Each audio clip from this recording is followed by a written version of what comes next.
influencing popular culture, politics, and everything in between.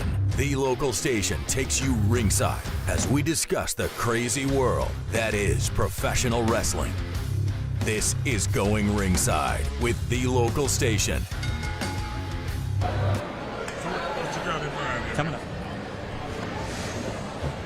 Hey there, we are live at River City Wrestling Con. Thanks for joining us today. I am your host, Scott Johnson, and we are here with a legend who just sat down with us. Wow, thank you. Ron Thank you. Simmons. I like the sound of that. And Ron, I got to start because we've got a Florida audience here, and they all know you from before wrestling. I know they do. But that's okay. So all right? you were a star at Florida State. You were as good as it gets, and then you go to wrestling. How did that transition happen for you? Well, actually, it kind of happened by mistake a little, right? Really? Actually, I wanted to start getting into something similar to what you're doing now. Yeah, right? really? Broadcasting, Okay. right? Sports commentating, to be more particular, right? But I had a good friend, by a lot of people out there might know him by the name of Lex Luger. Yes, Larry yes. Fold. We were teammates on the Tampa Bay Bandits, and he was Miami Hurricane, by the way, right?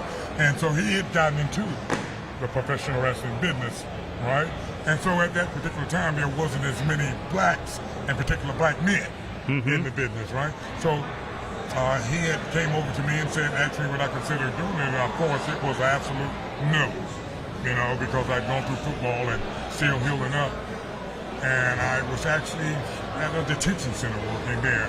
So he said, well, what are you making here? I said, well, Jesus Christ, nothing, you know, right? I said, well, hey, how about 2 to 3 times more than what you're making now? And that's starting. I said, when do I start wrestling? The next day. So soon enough, you're not in. I think you tagged with JYD for a while. What was that like? It was very mentoring from his standpoint. Really? You know, yeah. And I'm glad you brought that up. I had a good fortune of when I started in Florida of coming under people like JYD you mentioned, right? Butch Reed, Dusty Rhodes, all of those, you know, as tag partners in and out. So it was a very learning process for me, you know, coming up. And I'm very fortunate in that regard. So you, and pretty quickly, you were the first African-American heavyweight champion ever. Black heavyweight champion. Yes, right. Yes, I was. And it's a badge of honor that I wear very proud. Yeah. You know, right. And, well, at that particular time, I'm an aspiring wrestler, only wanting to become what all of us in this business want to do, and that's become champion, you know. At that time, unaware of trying to make history or anything like that.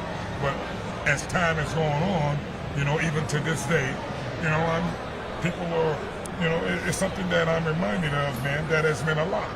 Not to just black people and black men in more particular, but to all races. So you know? come, and a few years later, you're starting the Nation of Domination. Right. That your idea? Whose idea was that? Well, it kind of was a conglomerate or mixture of quite a bit. Myself, Vince, and the writers. Yeah. You know, so we're trying to find something that fits more in the timeline with the era. Intentions were, you know, not all is good. Yeah. You know, racial tensions, right? And politically, you know, and something that would fit my personality more. You know what I mean? So was that hard to do? Were you under pressure at all when that's going on? No, and I was absolutely. I love doing that character because doing that character, it gave me the freedom to express myself in ways to where it was fluently come across. And if you get a character like that, you grab hold to it, you know? Yeah. Right, because you don't have to work at it as hard. Where'd you come up with the name Farouk Assad? Well, if I'm not mistaken, that was like an ancient tyrant king. So we wanted to do something along those lines where it was an oppressor, you know, of people, right? But we kind of had to do it the right way. Because if you recall, in the nation, it wasn't comprised of just black people. We had all races of people in the nation, so that kept people off balance, you know? So yesterday, Young Rock sitcom is canceled. You had a big prominent role in that TV show. Did you know about that, or how did that? Well, yeah, you know what I mean? I had a prominent role in his career. Yeah. You know, that's the least he could do for me. I'm sure. Yeah, you know, so look, yeah, you know what I'm saying? He was coming along, trying, you know, aspiring wrestler. He's third generation or maybe fourth. You know, his family has a long lineage in this business, you know. So he was coming up, man, and they were trying to find his niche and find his way, you know. So, hey, what better way than to put him with somebody who's been down the road a little bit, you know, and put some tutelage on him, man, and he found his own thing, and there he went. Did you know he was going to be as big as he was? I mean, knew he it was started with you. Yeah, but I knew he was headed for something. I didn't know he was going to shoot that far.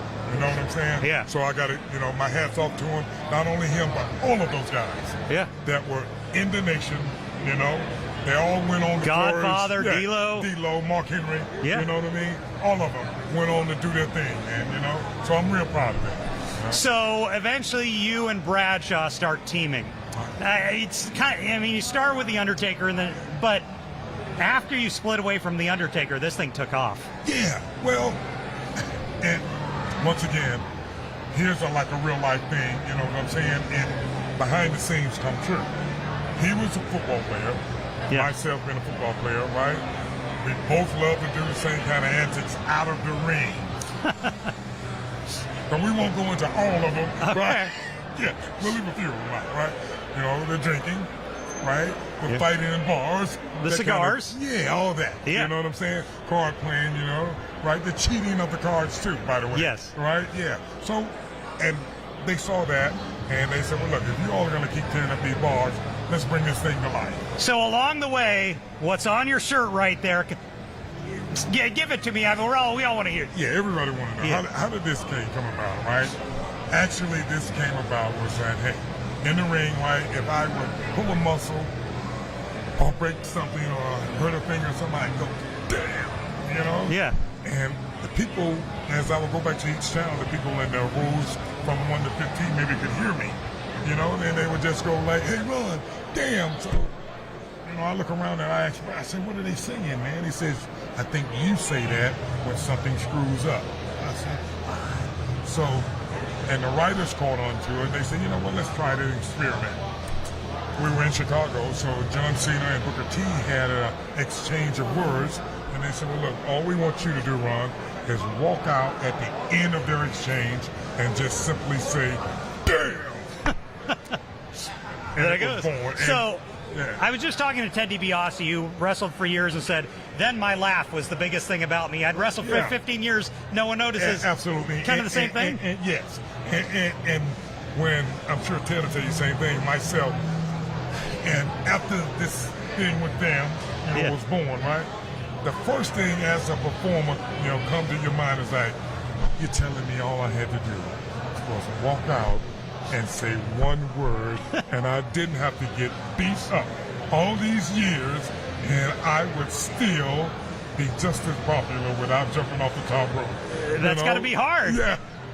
All that work. Yeah. So, what have you been doing now? What's life for you Brother, right now? as less as possible, but I'm really enjoying doing these. Yeah. You know, because if you know anything of this business, and I'm sure you do, having talked to a lot of guys, when I came along in it, right, not only did we work almost every day, 6 days of the week, we worked twice a day.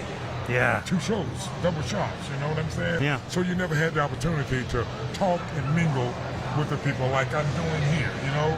And I just recall people like Junkyard, you mentioned, right? And Dusty, right? And those guys, I always saw them interact with the fans, and they were so good with me.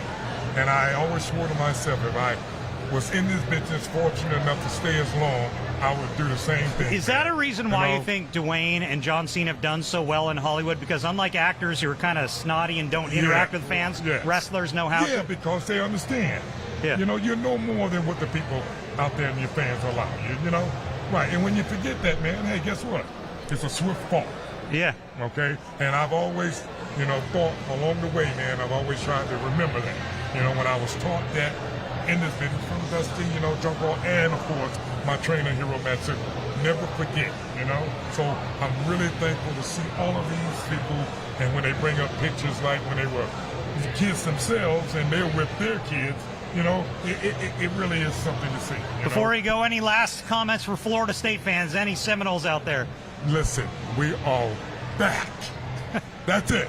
We're back, okay? And look, I want everybody to get this, understand this, right? Although I'm 4-0 against the Gators, I still pull for them. I couldn't help it. I had to get that. You had to get that I had to get that in. Although I'm 4-0 against the Gators, I still pull for them when we're playing against out-of-state teams. And the same goes for Miami. I love y'all, except for when it comes to my Seminoles, okay? My Seminoles, baby, and I just only one thing to say. Dang. Ron Simmons, thanks so much. I know you got to catch a plane. Thanks for joining us, buddy. I appreciate it. That was great. Thank you. Okay, good luck. Thanks, Ron. Thank you, man. So that was you can just put the mic down right there for us. Thanks again, Ron. All right, thank you. Take it easy. Good day. Nice to see you, brother. So, Ron Simmons, guys, these are the types of wrestlers we're seeing here live at River City Wrestling Con. Just a great event for us. So exciting to have you here and join us today. We're excited to get Ron live with us today. Ron, one of the greats of all time, first black heavyweight champion of all time, went on with the APA all those years, and just a legend in this industry. And that's what's really happening here.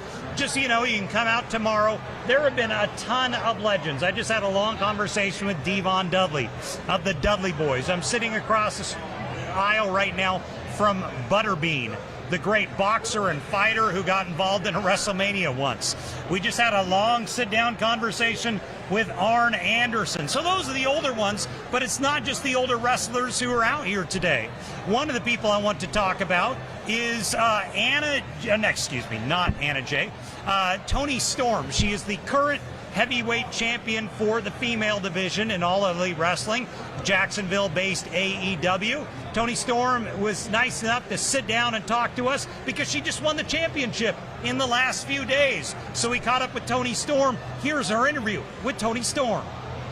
We are here with Toni Storm, AEW superstar. Toni, thanks for joining us. How have things been going right now on the road? Things have been great. I just recently became a two-time AEW Women's Champion, so I'm doing well, to say the least. I was impressed that you won the title. Were you excited about that? That is a big feather in your cap. Yes, and not to be labeled interim anymore, the undisputed AEW Women's World Champion, so it's great.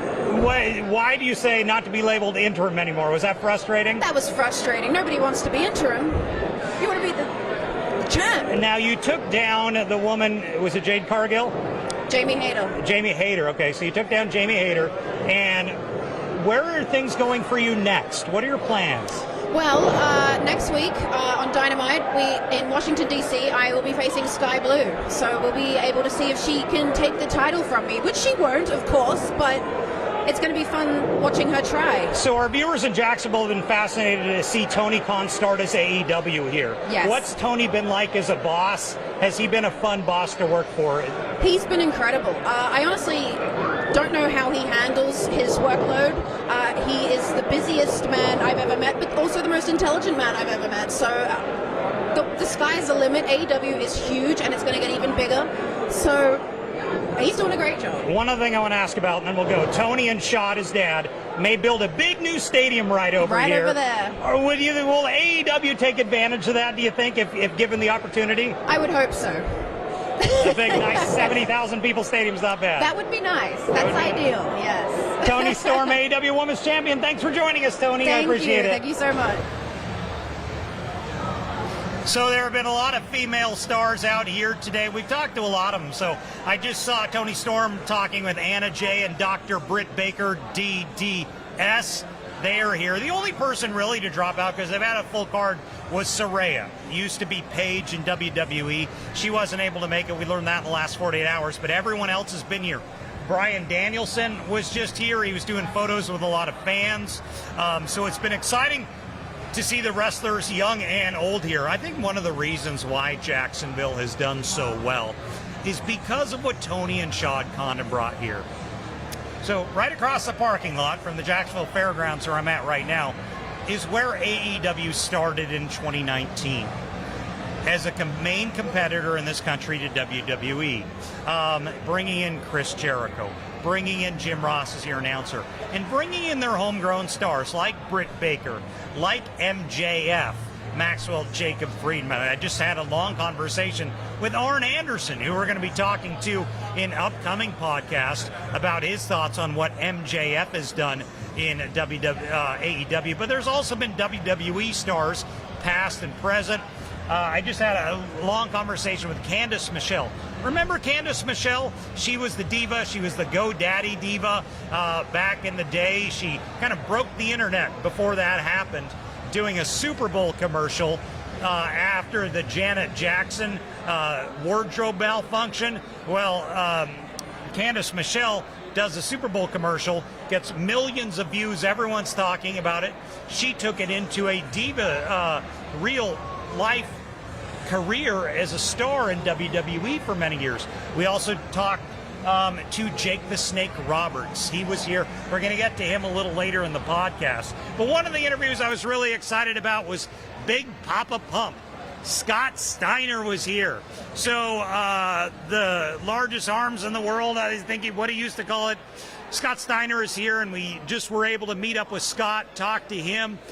Scott has always been one of the most intense performers of all time in this industry. And Scott was one of the ones I was really excited to talk to. He lives up in the Atlanta area. So this wasn't a long trip for him. So we were able to sit down with Scott Steiner. Here's my interview with Big Papa Pump, Scott Steiner. I'm here with Scott Steiner. We are excited to be joined by Big Papa Pump. Scotty, what are you doing now? Oh, just doing any conventions, enjoying life. My oldest boy plays at Jacksonville State football. Really? And my youngest boy, his son was Virginia Tech, played basketball. So I've always wanted to know, how did you decide to change gimmicks when you went from the Brothers to Big Papa Pump? How did that come about? I'd been a tag team for a while. Yeah. We won every time there was to win. So I just got, needed time for a change. So I transformed. You became arguably the best heel in the business. How did that come about? I tried to be good. How did that come about so quickly? How did you know to do that coming from a babyface tag team for so long? Well, you got to look at the fans' perspective, I was a tag team for so long. I want to totally get away from all that, so I bleached my hair and then tried to piss the people off. You did piss them off pretty well. I tried, man. So what are your thoughts of when you went to WWE? What was that transition like? Was that good, bad? It was all right. I wouldn't say it was, I'd rather have been WCW. I wish it wouldn't have folded. Really? Yeah, well, then it's a monopoly then. It's only one game in town, so it was good for them. Well, actually, it wasn't good for them because they lost ratings too, Yeah. Because when the ratings wars were going on, it was great. We were getting like an 8 share, 7 share going against each other, and then when that got taken away, their show went down too also. I talked to a lot of fans who would have liked to see you in Austin. Would that have been a good feud or not? Oh yeah, no, I wrestled Steve in WCW. Well, yeah, but when he was Stone Cold. When that would have been great. I would have loved it. Him, wrestled The Rock. Those guys were at the top of the game at How would have a Rock, Big Papa Pump feud have gone down, do you think? Oh, man. A disaster. I would have had to change my name to the Big Bad Booty Daddy or Big Daddy Disaster. So what was like working with Steph? Because you had a lot of stuff with Stephanie McMahon. Yeah, it was their dad's business, so, she's part of their... Oh, she's cool. She was good to work with. Were you worried about going a little too far at all during that time? Well, no, I couldn't do as much as I wanted. Yeah. I was handcuffed. Yeah. So I couldn't do everything. How you and your brother doing? You guys keep in touch very much? Oh yeah, we live like 2 miles from each other. So you're always so together. He's on the school board and he's in real estate. Are you up in Atlanta now? Yeah. The Atlanta area? Yeah. So in general, you just loving life and everything? Yeah, just enjoying my time. I got to ask one story from the booker here. Told me that you were in Jacksonville last year. There was a problem at your hotel, like the water wasn't running or something. And he told me you were like, I'm the Big Bad Booty Daddy. Why are they not getting the water running for me? I don't remember that. You don't remember that? No. Well, Scott, thank you so much for joining us in Jacksonville today. I appreciate it. All right, man. Nice to see you. Nice to see you too. That's Scotty. Well, we are back now and got another star with us, Brutus the Barber Beefcake. Woo, baby! Bruti, thank you for joining us today, sir. Man, with your shears and all, they're still good after all these they're years. All sharp. They're very sharp. Very too. sharp. You can tell we had a little session before this. Yeah. I took good care of it. Yeah, you did. Yeah, like, why am I with you? What good is this? So, Brutus, how have you been? You're living down in South Florida now in Clearwater. I'm a Tampa born and raised boy. Florida's my state. Love it here. I'm retired, and I'm working more than I ever have in my life. Now, your real name, if I remember right, Ed Leslie? That's right. How did Brutus Beefcake become your name? I don't know if we got enough time for that. That's a long story. That happened in New York many moons ago. But what did you think of that? That's an odd name. Well, it was very odd, and I was at first I was horrified. I thought, oh my God, I can't even say it without snickering or something like. And I thought I'd be the laughing stock. I didn't realize that was the name that nobody could forget. Everybody remembered. You know? Yeah. So now. So along the way, you guys have different gimmicks, but a barber, that worked for you. That was supposed to be a one and done deal. They were setting me up to fail. Really? Yeah. There's no barbers. Never has been. How are you going to do a barber in the wrestling business? Yeah. Never been done. Impossible. I did the impossible. I was set up to fail. They figured, Dad, I'm going to go away. No, I didn't go away. I came on like gangbusters and became one of the most popular WWE wrestlers in history. So the shears you would bring to the ring, they always, as when I would watch as a kid, I'm like, that's got to be dangerous. Like, he could really hurt a guy with those.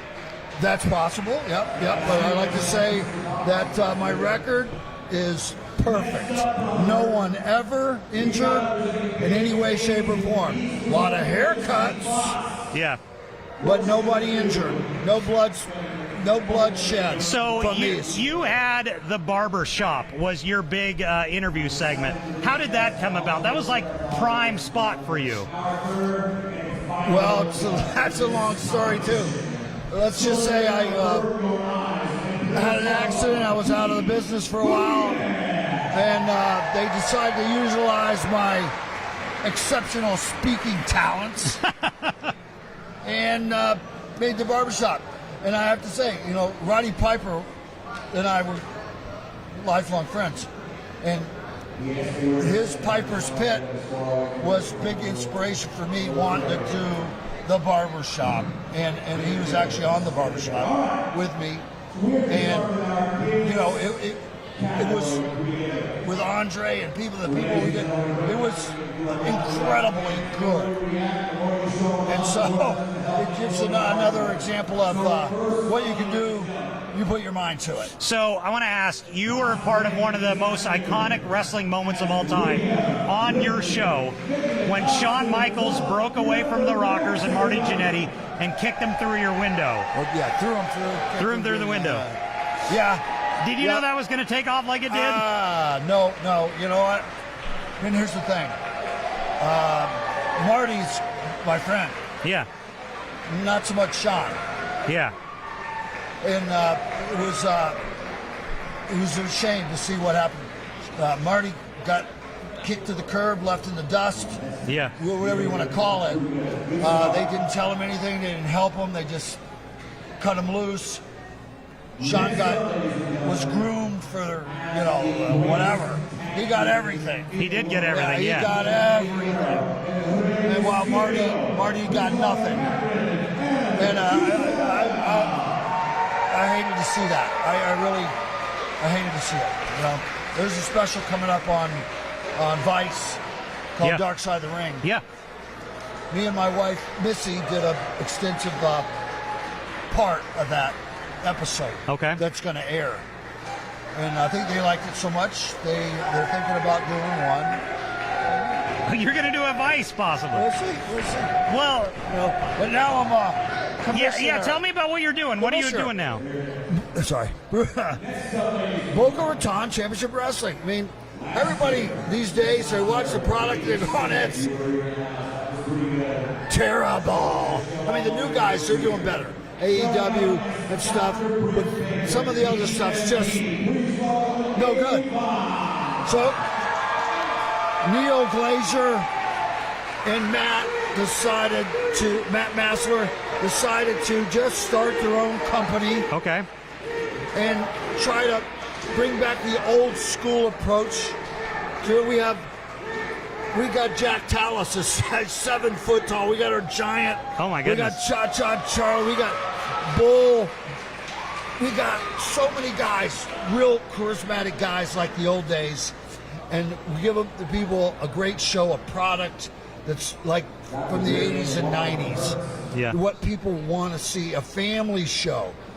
You know, not boobs being popped out, and not blood, not guts, and all kind of stuff. Just wrestling, a good guy and a bad guy, and tell a story like we used to. So I want to ask about, I didn't know this, when Hulk Hogan started his acting career, you were a stunt double. I didn't know that. Yep. Tell me about that. I had a lot of fun. One of the first things that I did was Thunder in Paradise. The old TNT show, yeah. And one of the first episode that actually convinced the Disney people that this was going to be good was Hulk Hogan supposedly blazing down the Kissimmee, in Kissimmee there, a river, that just windy river, comes up flying up next to a airboat with Sting on it. Sting the wrestler? Yeah. And at 35 miles an hour, without a rehearsal, without a try, a drive, or anything, we're up next to the airboat, steps off at 35 miles an hour, steps off the wave runner onto the front of the airboat and starts a big fight scene with Sting on the airboat while we're going down this river. And then boom, we both finally fall off into the water, and then the real guys pop up. And the Disney guys are watching, and they're like going, "Wow, man, that's incredible. We didn't know Hulk Hogan could do anything like that. Wow." And then they said, "That's not Hulk Hogan. That's his stunt double." And they were just completely blown away. They said, "His stunt double looks so good, we can't tell. And we're movie people, we're TV people. That is somebody you want to keep around." Yes. So was it hard to go from wrestling to stunt double? No, it was fun. It was? Yeah, it's everything I do. Riding motorcycles, driving boats, in planes and cars, doing underwater stuff as a diver, rappelling down, working with explosives and weapons and everything like that. Now you go to WCW and you've got gimmicks like Zodiac and the Booty Man. What was the deal with that? Zodiac was in a movie, in one of the movies, Mr. Nanny. Really? He was? I did not know that. Yep. Go rent it. You'll see. I will go rent it now. You'll see the birth of it. And they put me into after they saw the character, they said, "We got to have him in the Dungeon of Doom." And then next thing you know, I'm riding into Detroit, Joe Louis Arena in Detroit, on top of Bigfoot, the 20-foot tall big Ford monster truck, with the giant Big Show. Yep. Me and him. Me as the Zodiac, boom, riding in on the pay-per-view. Boom, riding in there. God, and then the NWO happens. Was that good or bad for you? Well, this is hard.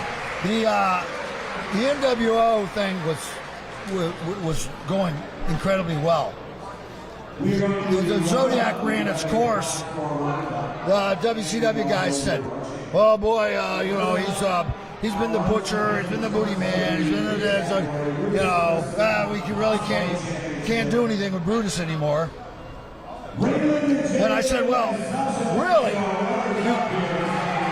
Because I really know how to. I am a really good wrestler. Yeah, I know how to wrestle. Yeah, and they needed wrestlers." I said, "Okay, so let me get this straight. You say I can't be a product that this show can use. It's too many. There's been too much." I went home, back to Madeira Beach where I was living, dropped 40 pounds. You were ripped at this 5% body fat. Yeah. 30-inch waistline, 20-inch arms. Came back, walked in Ted Turner's CNN Towers for all the big wigs with Hogan, and he walks me in there and says, "I want to introduce somebody to you guys. He's my new disciple. And man, these people were oohing and on. They're like, oh my God, look at this. Oh my God, look at this. And then he goes, oh yeah, did I mention this is Brutus Beefcake? And they pissed their pants. Sorry, I hope Really? it's on real TV, but half of them ran out because they were so embarrassed. They had to look me in the eye. They looked me in the eye and told me that I was done. I couldn't do anything. According to them, I couldn't do anything. Guess you were all wrong. Yeah. Guess you were wrong. Yep. And the disciple thing was, and they still wouldn't let me do anything. They wouldn't let me really wrestle on TV. They wouldn't let me. I'd run in or drop some guys and boom and then run out, whatever. Why was that? Is it because Hogan and Nash were running things, or Well, Hogan supposedly was running things, but it was because Eric Bischoff. Bischoff was He responsible? hated me. Fired me 3 times. Really? Eric Bischoff fired you 3 times? Yeah. Why didn't But he it like was you? good because every time he fired me, Hogan got me hired back and got me a raise. Really? So he actually just did me a favor. Yeah. Couple times anyway. But the last time I got fired, and that was it. And then WCW went down the shit pipe. Yeah. Yeah. That's, And who do you keep in touch with still? anybody's alive. Yeah. Not as many- Duggan, Jake, DiBiase, Ron Simmons. Yeah, who we just had on. Yep. Yep. The guys. It's an interesting community Valentine. wrestling. If you had done any other business, it wouldn't be like this. The Nasty Boys, there's still some guys left. Yeah. Tatanka, the Bushwhacker, Yeah. There's still a few of us left. Yeah, we're old-timers. talking to a lot of those today. Do you was- enjoy events like these still? Well, that's why I'm here, man. I wouldn't come if I was a miserable old bastard. I think I'd sit here all day, Yeah. hugging everybody and, taking pictures with them. Nah, I'd be home. Yeah. Me like I it. love it, and the fans love me. Yep. That's when it's good karma. When you've been good to the fans for 30, 40 years, when these people come in and say, I met you 25 years ago when I was a kid, and you signed my thing, and you took a picture of me and my dad. I'll never forget it. That's good karma. That's what you're talking about. Somebody that did it right. And that's a lifelong fans. You're creating your fans by being a good person and by going the extra mile to be nice to them and make them feel important. Yeah. Well, Brutus Beefcake, it has been an absolute pleasure. Thanks for coming and joining us live tonight. Listen to me, just wailing on, baby. You're great. Thanks, Whale it Brutus. Don't hurt anyone with that. They're signed up real nice. Yes, Boca Raton Championship Wrestling, BRCW. We will put the shout out for that. Please. Thanks again, Brutus. I appreciate it. So, Excuse me. okay. Thanks, Brutus. Got to get up. Can't get up as easy as you used to. Thanks, Brutus. Thanks, Brutus, very much. So, Brutus Beefcake, that was a lot of fun.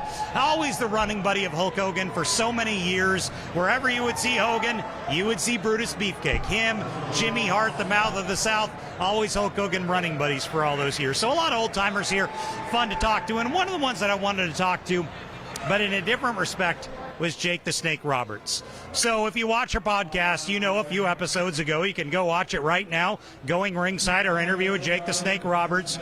Jake is an interesting character. Got over a lot of drug and alcohol abuse for many years. But along the way, Jake lost his wife. He got divorced from his wife, Cheryl Roberts. Cheryl was involved in an angle with him back when they were married in the late 80s, early 90s, with a guy who's now passed on named Ravaging Rick Rude. It was a very salacious angle for the time. Rick Rude would always come up and hit on all the women. It got so overt that he would have his tights specially dyed, and he got Jake's wife's image dyed right on the front of his pants for the match. It was very salacious in the late 80s for this. And that's when Jake was still going strong in his marriage with Cheryl. But then Jake's demons got a hold of him with the drugs, the alcohol. He's very open about this. And eventually he lost the marriage. Well, in the last few years, Jake has gotten his life together. He's sobered up. He's been sober about 3 years now and really turned his life around. And Cheryl is back in the fold. A woman we haven't seen in 30 years or so. She was just kind of played a bit character for that angle while he was really at his peak of his career. Well, they're back together. They're reunited here for the first time. Kind of an old love story that they fell away while he had so much of his demons. It took him 25 years, but he cleaned up his life, and now they're back together as a couple. We just met up with Jake and Cheryl Roberts. Here's a kind of a heartwarming interview for lost love and that has been brought back together. Well, we are excited to be joined again by Jake Roberts and his better half, Cheryl Roberts. Thank you for joining us. You two, tell me a little about your story now. You go ahead. The story is sobriety's a good thing. Yeah. You know, back in the day, I was lost, and she had to do the right thing, just kick my ass out. Yeah. She had kids to take care of, and she didn't want them in the middle of that. So she had the strength to do that. Now, 24 years later, I finally get my stuff right. We're back together. And that is the story. And Cheryl, what was it like for you? We talked to Jake in a recent episode about his struggles. What has it been like for you through all this? So it was difficult to make that decision to divorce at the time. It was hard to watch him go through what he was going through with the addictions, and but now that he's getting sober, or he is sober, been sober. So we're seeing where we're at now. How did you guys reconnect? Have you always been in touch, or? No. No. Basically. For a while you were not. For a while we weren't, and it's probably the best thing. But when I finally got right, my heart was just beating, man, for her. Yeah. You know, because I needed somebody in my life that I loved, and she's always been the one I loved. And I got to ask, why Cheryl is the one who we all know from the Rick Rude event in the 1980s. How does that come about when ravaging Rick Rude is involved in your life? Well, it was just the slap. What's that? The slap to Rick Rude. You slapped him? Yeah, it's the slap. You got in the wrong spot. I'm glad it was him and not me. Yeah. And I think he made the tights with your image on it. He did. Yeah, and I ripped him off. You ripped him off? Yes, I did. What was that like for you guys to be involved in something like that out of a wrestling angle? It was all right. We enjoyed it because we had more time together. Yeah. You know, I mean, that's the hardest part about being on the road is you're alone. And having her on the road and her support helped me. And what is it like for you to be back in this? What has it been like to be in this wrestling world? I've always wondered what it's like for a wrestling wife. So I have been out of it for a long time. Yeah. So getting back into it, it's fun. I enjoy it. Yeah. It's nice to meet fans. It's nice to see Jake doing really well. And so, yeah. Well, thank you folks very much. I'm No so glad problem. we could talk to you. Boy, looking at that, I forget how tall Jake the Snake Roberts is. Where there's some loud noise behind me because they have actual wrestling going on here too, by the way. But I want to go through some of the names you're going to see here this weekend if you still plan on coming down tomorrow. The big names that'll show up tomorrow who are not here today: Kurt Angle, your Olympic gold medalist, and Rob Van Dam. Let's go through some of the other names on tap this weekend. AA Arn Anderson, we just talked to. Dr. Britt Baker, DDS. Hacksaw Jim Duggan, just had him on the podcast about a week ago. Kurt Angle, Funaki, if you remember Funaki. Tugboat, I don't know if you remember Tugboat. Money Inc., IRS and $1 Million Man, Ted DiBiase. Abdullah the Butcher, Nia Jax will be here. Butterbean. They got some real fighters here. Butterbean is here. Ken Shamrock, Dan Severn, all here. Anna Jay is here. Let's see. Barry Windham will be here. Let me see, who else do we have? Melina. We just talked to Melina. Very nice woman. The Boogeyman, remember the guy who eats worms? He's here too, and more. They've really got a stacked card, and I think a lot of that personally has to do with all the stuff that AEW has brought to this city, because Jacksonville has historically had a very good wrestling scene. But when Tony and Shad Khan invested the money they did into pro wrestling based in Jacksonville, all this community wanted to come here. So it's been kind of exciting to see all these years. So tomorrow it'll be just as packed. Hey, there's the Boogeyman right there, right in front of us. Mark, can you pan the camera to the left? You don't see that walking through every day. So the Boogeyman is here live in front of us. That is the guy who eats worms, if you remember. We'll try and catch up with him a little later, but very exciting. We're live if you'd want to come on. Sir, how are you? We're live on television. Can we talk to you right now? Let's do this. Boogeyman, how you been? Fantastic. How have you been? And who, may I ask, are you? I'm Scott Johnson with Channel 4. Scott Johnson. How are you? Nice to meet you. Thank you, so kind to meet you as well. And thank you for coming out for this lovely occasion here in River City.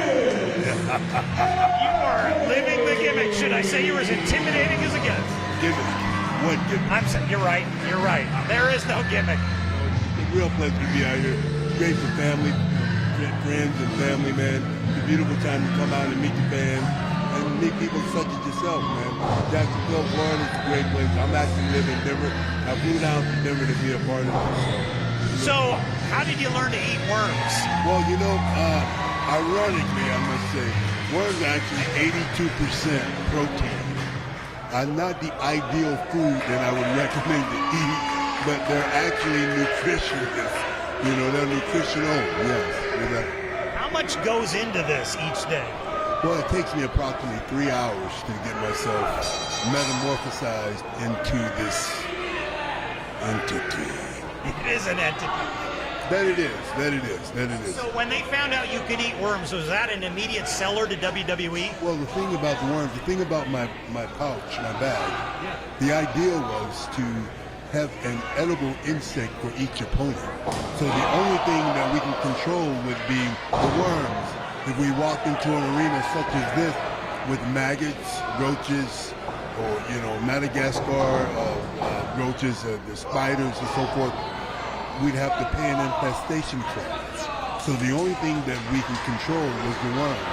Nothing would crawl away and infest the area.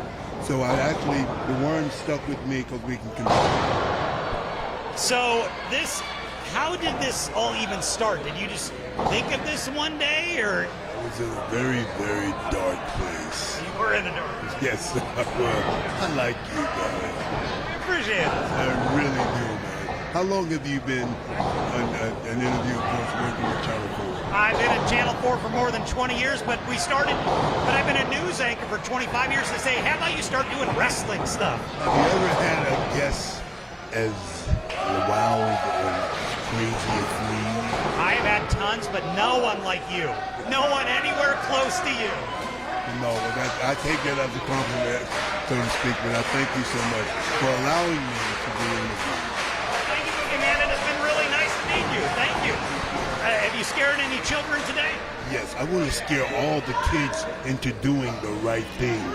Keep your room clean, honor your mother and father, do your homework, eat your spinach, and do your push-ups and say your prayers. I think they will listen to that and probably have a few nightmares. Thanks again, Boogeyman. It has been a pleasure. Thank you. Thank you, sir. So, just out of nowhere, when the Boogeyman walks by, you do not put down the microphone. You put it in his face. Well, that was certainly a treat and an unexpected one, and I may have a few nightmares, but we will survive to another day of this. So this has been a lot of fun. These are the types of characters you just walk up on. And I want to point out something. If you plan on coming down tomorrow, it's not something where, you know, you have to wait in long lines. The lines aren't that bad. How's it going, sir? Bill Alfonso. How are you, sir? Bill Alfonso, legend. I'm doing excellent, and I love Channel 4, Jacksonville, Daddy. I was here every Thursday. I broke in with Gordon Soley and Dusty Rose in 1980, and this is one of our towns. Every Thursday night, I was here for at least 6 years. You would always come here. So what company was that for? Sit down. Florida Championship Wrestling. Here, take a mic. We can talk. Let's talk. So Florida Championship Wrestling. You're at Florida Championship Wrestling. Yeah, with Gordon Soley and Dusty. That's where I broke in May in 1980. Yeah. And I'm still relevant today. Yeah, So still. it's amazing. So where did you go after Florida Championship Wrestling? What happened for you? Well, after the territories closed up, Yeah. I went to WCW and worked for Ted Turner. Okay. For 2 years, and I got drafted to WWF at the time. It's WWE now. Okay.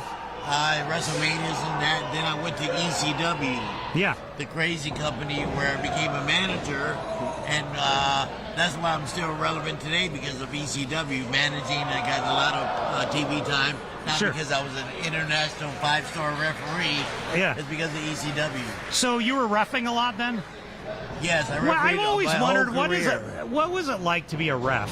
Like, are you like an on-site producer, or what is that? I was backstage. I was with Hellwood Production. No, but I mean and so- in the matches. Like, do you call it in the ring? Do the wrestlers call it in the ring? I've always wondered how that works with the refs. Well, they would talk a little bit in the back, and then basically call it in the ring. You know, we're professionals, so we do this for a living. We do Sure. it every night. So it's like you with Channel 4. You know Yeah. what to do. You Yeah, know, yeah, just yeah, go yeah. Boom, boom, boom, boom. So it's the same basic. So you were with formula. ECW? Yes. What, any crazy stories? Well, it was in a barbed wire match. I was a manager in ECW. I managed Sabu and Van Dam. Okay. So it was Sabu against Terry Funk. Oh dear, I can only imagine. In a barbed wire match. During the course of the match, Sabu ripped his bicep from here to here. From there? He went into shock for a few seconds. Fonzie, It was that wide. He went into literally shock. He says, run back and give me some tape. So I ran back. He was taping his arm up while he's getting a reverse neck breaker in the ring by Terry Funk onto a steel chair. It's the craziest thing I've ever seen. So after the match is over, we go back to the dressing room. He needs at least 100 stitches. Oh my God. So, in Pennsylvania, you have to have the state athletic commission. You have to have a doctor there present and 911, and paramedics there. Yeah. So Sabu said, start stitching me up, no anesthesia. Oh my God, these guys are tough. So he was getting stitched up. So about halfway through, he says, Fonzie, it hurt too much. Go to 7-Eleven and give me some super glue. Now before, now there's medical grade super glue. Okay. But back then, it was toxic super glue. Oh my God. He ended up super gluing his arm shut with the toxic, non-medical super glue. It's the craziest thing I've ever seen. Oh my God. That's just one story, Yeah. You guys, I can't believe what you guys would do to your bodies. It was crazy. There was a Mark Vince McMahon, WWE, wants a doctor, his wife, and the 2 kids at ringside. ECW, our clientele, was 90% male, the age of 19 to 32. They wanted the sex, the violence, the tables, and the chairs. We didn't know there was a market for that.